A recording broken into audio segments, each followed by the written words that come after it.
ആവേശമാണ്. നമുക്ക് ഇപ്പോൾ ദൃശ്യങ്ങളിൽ തന്നെ കാണാൻ സാധിക്കും. ഒട്ടകവും കുതിരയും ഒക്കെ അങ്ങനെ അണിനിരക്കുകയാണ് ഈ കൊട്ടിക്കലാശത്തിൽ ഈ ശക്തി കാണിക്കുവാൻ വേണ്ടിയിട്ട്. BJP NDA സ്ഥാനാർത്ഥി ഇപ്പോൾ താമരക്കുളം ഡിവിഷനിലെ സ്ഥാനാർത്ഥിയും അവിടെയുള്ള പ്രവർത്തകരുമാണ് ഈ കൊട്ടിക്കലാശത്തിന്റെ ആദ്യഘട്ടം എന്നുള്ള നിലയിൽ ഇപ്പോൾ ഇവിടേക്ക് അണിനിരക്കുന്നത്. നമുക്ക് ഇതിൽ കാണാൻ സാധിക്കും. ആ ഹരിത കാവി പതാകയും ഏന്തി, ആ BJPയുടെ പതാകയും ഏന്തി ഒട്ടകത്തിന് പുറത്ത് അത്തരത്തിൽ ഒരു ആവേശകരമായിട്ടുള്ള പ്രചാരണം ഈ ഒരു കൊട്ടിക്കലാശത്തിൽ നമുക്ക് കാണാൻ സാധിക്കും. പ്രണവ് താമരക്കുളമാണ് ഈ NDA സ്ഥാനാർത്ഥിയായി താമരക്കുളത്ത് മത്സരിക്കുന്നത്.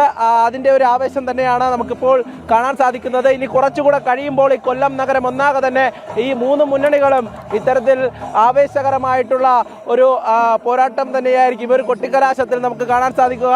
എന്തായാലും കുട്ടികളും മുതിർന്നവരും ഒരുപാട് പേര് ഇങ്ങനെ ഈ ഒരു കൊട്ടിക്കലാശത്തിന്റെ ഭാഗമാകുന്നുണ്ട്. സ്ഥാനാർത്ഥി നമുക്കിപ്പോൾ എങ്ങനെയുണ്ട്?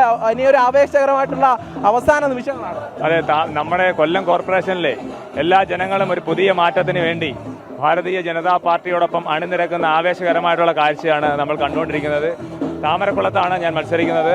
അവിടുത്തെ മുഴുവൻ അമ്മമാരും അവരുടെ മകനെ പോലെ കണ്ട് ഈ നാടിന് വേണ്ടി അവരെല്ലാവരും രംഗത്തിറങ്ങിയിരിക്കുകയാണ്. ഇവിടെ താമര വിരിയുവാൻ ഇനി നിമിഷങ്ങൾ മാത്രം കാത്തിരിക്കുകയാണ്. തീർച്ചയായും കൊല്ലം നഗരത്തിൽ വലിയ പ്രതീക്ഷയാണ് കൊല്ലം കോർപ്പറേഷനിലുള്ളത്. അങ്ങനെ ആ ഒരു വലിയ ജനസഞ്ചയം ഇതിന് പുറകിലായി നമുക്ക് കാണാൻ സാധിക്കും.